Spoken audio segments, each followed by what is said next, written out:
Yeah, I'm a proud African, and there are many challenges, but I always see the potential of our beautiful continent. There is a bright future. By 2035, there will have been more young, smart Africans entering the workforce than in all the other continents combined. That's how dynamic the continent is. But right now, we have to agree that Africa is facing a raw deal and is being crushed. And I'm going to talk about the health sector, which I work in. We saw with the COVID pandemic how rich countries hoarded the COVID vaccines. They bought more than they could use. They left none for the rest of the world. Not only that, they also refused rich companies and their governments to share the technology so that others could produce for themselves and survive. So here they were making billions in profits, and here Africa and other parts of the South were dying. This is not about being left behind. This is about being crushed. I call it being crushed, not being left behind, because people were being left to die. Then the reasons given, you are not capable. You don't have the capacity to produce it anyway. South Africa put them to shame.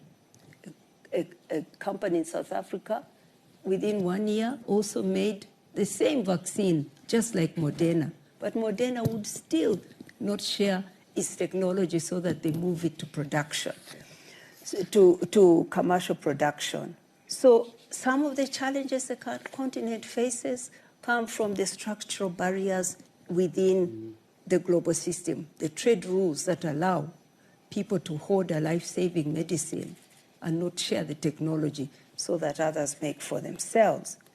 Today, in the HIV world where I work, there is a new long-acting medicine to prevent HIV infection. It is available in New York, but it's not available in Nairobi.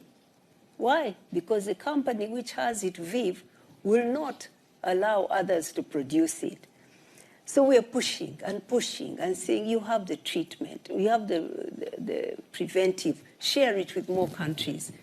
To their credit, they have shared it with a few more countries, but not all countries, particularly not those who have the capacity, like South Africa, like Brazil, to produce generics that will go cheap, that will reach everyone.